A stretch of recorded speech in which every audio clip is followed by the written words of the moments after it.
Welcome back, biology.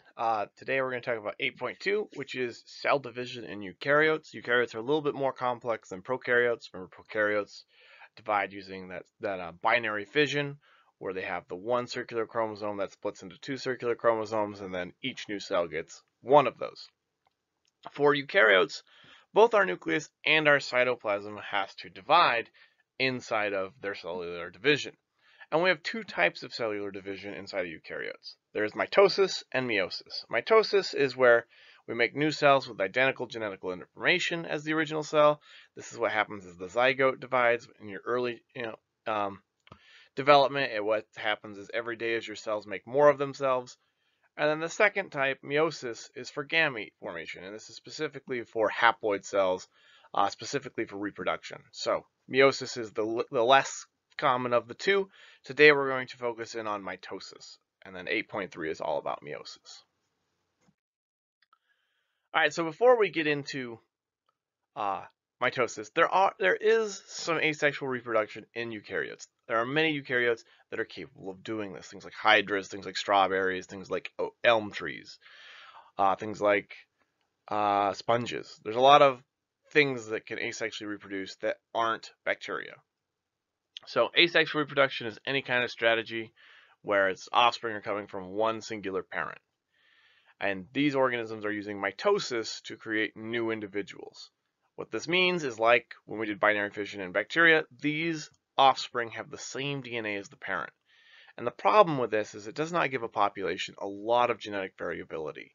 There's not a lot of new genes that are happening. There's not a lot of recombination or shuffling of genes that are happening, as this guy here is just growing more cells of itself and then breaking those off, and that becoming a genetically identical organism. Hydra are really cute, microscopic jellyfish kind of relatives.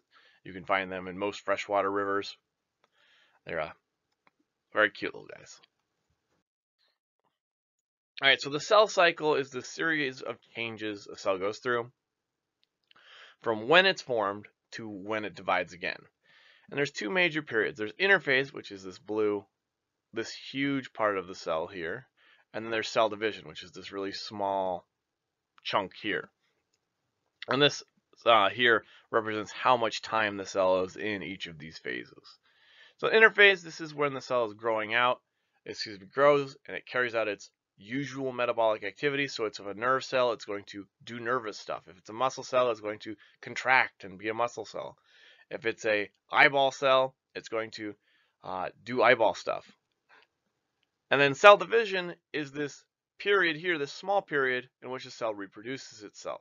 Some cells reproduce often, like your skin cells, and some cells reproduce once, like neurons. All right, so interphase. This whole big part here, I've blocked out the part that isn't interphase for you here. This is the longest phase of the cell cycle. It's also known as the metabolic phase. During this, the cell is very active. Its interphase sounds like it's not active, but this is when the cell does its job. The only thing that it rests from is cellular division. The only thing it rests from is making more cells and going through mitosis. All right, so the G1 of interphase here, this cell is going to grow to mature size during this time. G stands for gap phase. It's the gap phase between divisions. During the G1 phase, we're going to copy our organelles. And the reason for this is the cell that's newly formed here has some organelles, but not enough. And we're going to need 2 copies to make a new cell. So we need to copy every single organelle that we have. We need double the mitochondria. We need double the Golgi apparatus. The new cell needs to have all of the pieces that the old cell has. Then moving on to S phase. S stands for synthesis. So during this time, the cell is synthesizing an entire copy of its DNA. We're going to make 2 cells. We need 2 copies of the DNA. We're also going to copy our centrosome, and the centrosome is going to play a big part in cellular division. It's going to pull those chromosomes apart inside of that mitosis cycle. All right, then we go to G2 phase, the last phase of interphase. The cell is going to get even more big. It's going to grow even more, and it's going to produce even more organelles. Make sure that there's enough cytoplasm, because we have enough cytoplasm for 2 cells, and enough organelles for 2 cells. These organelles are then organized into separate groups. One's going to cell A, one's going to cell B. Make sure that they're organized so that each cell gets every single organelle. They all get ribosomes, they all get the mitochondria, they all get lysosomes. They're all going to get a nucleus, but that's in mitosis. So when we exit the cell cycle, it happens before, after, during this G1 phase, and we call it this G0 or G0 phase here. And during this one, cells are not going to replicate their DNA or prepare for cell division. So this is what neurons do. They go outside of this division. This is what mature red blood cells do. They go outside of this normal cell division cycle and they don't divide again. And some of them, they'll wait. Some of them will never divide again. Some of them will take years to divide again. Some of them will only divide under certain circumstances. They can come back out of this G0 into G1 again, but just depends on what type of cell it is and where in the body it is. All right, so cell division is this chunk here. Sorry, this G0 is not blocked out there, but this chunk here is cell division. And it happens in two main steps. The first of which is mitosis, which is all of this here.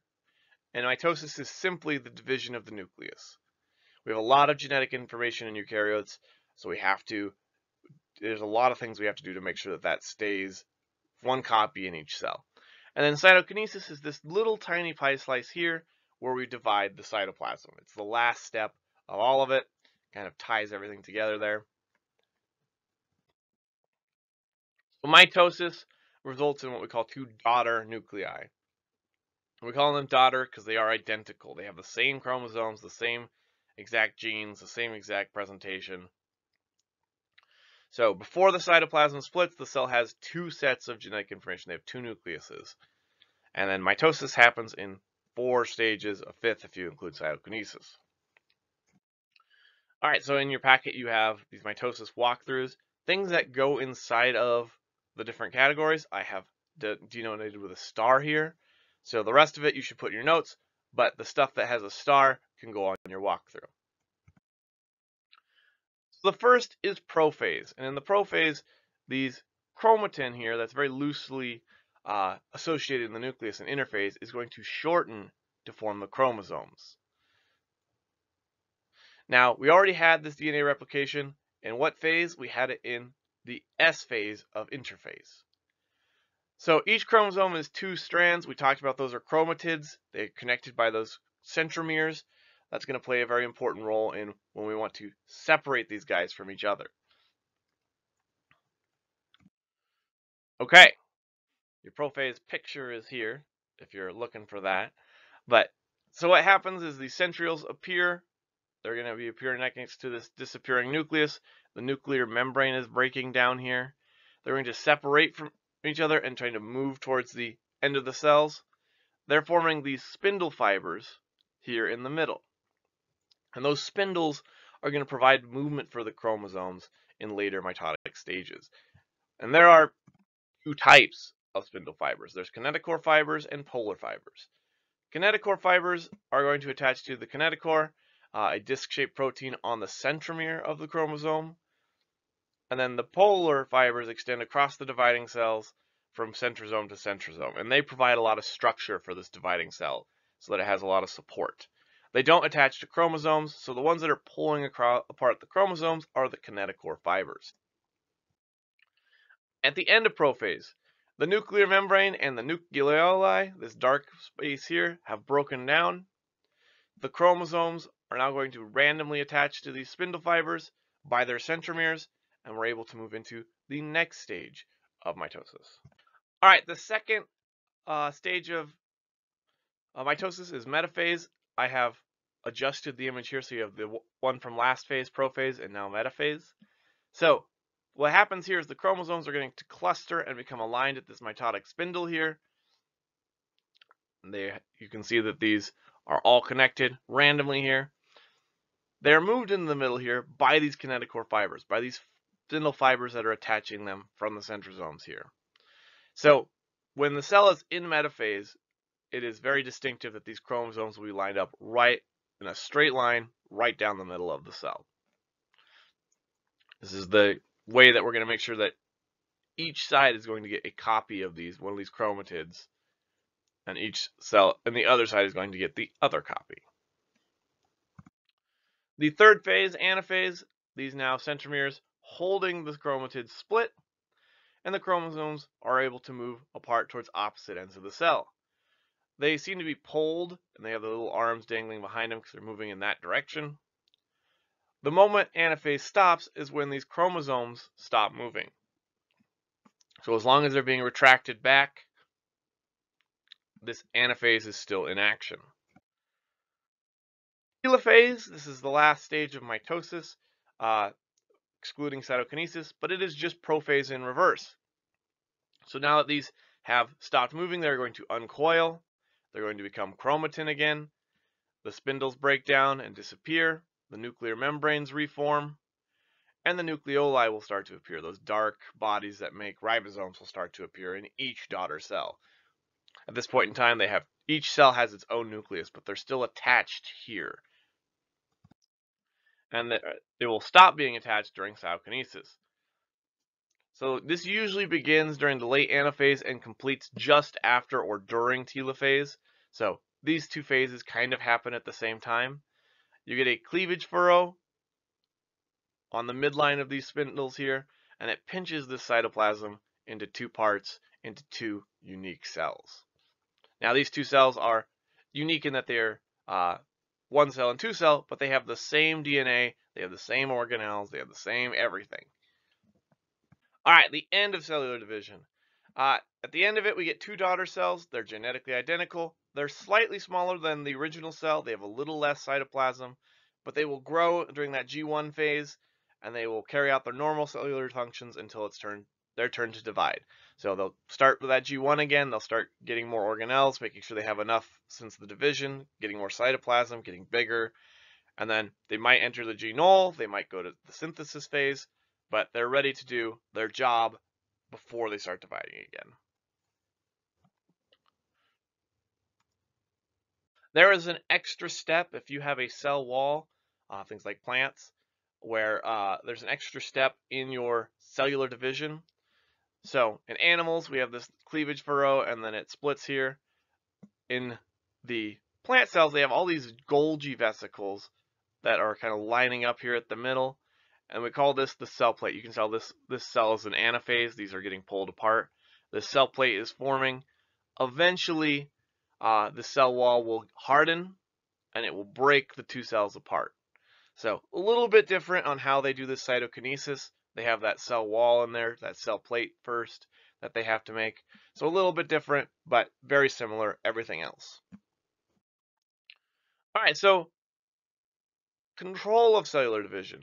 There are lots of proteins that regulate the progress of cell division at certain points during the process.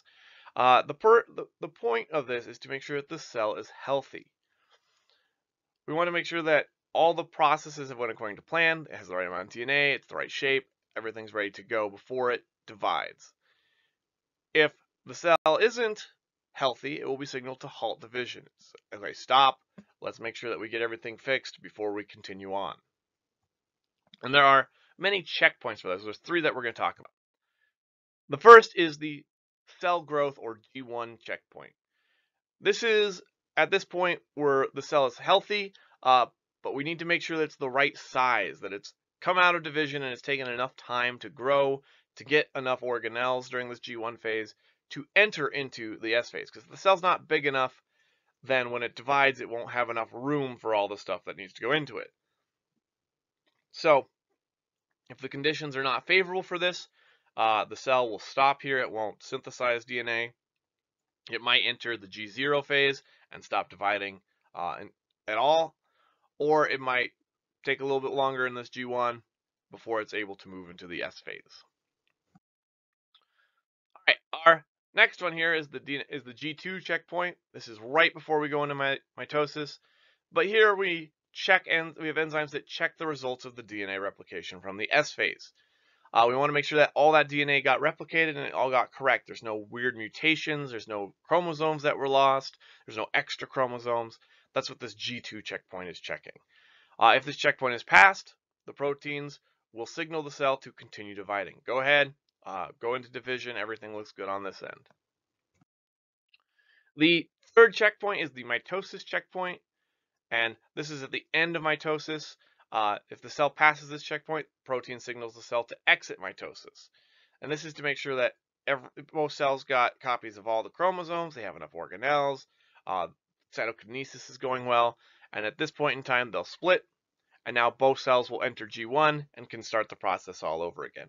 If they're not allowed here, either the cells will be broken down, will be destroyed by lysosomes, or they'll just take more time to make sure that that split happens.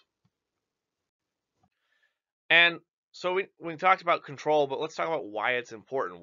When we lose control of our cells' reproduction, usually the symptom is cancer. So the proteins that code for cell growth are coded by the genes. You have many different copies of them. So if one is defective, then you have a backup one. It's like airplanes where they have redundancy. You don't need both engines, but it's nice to have them. Same kind of thing. Your body has lots of redundancy on making sure that you stay healthy.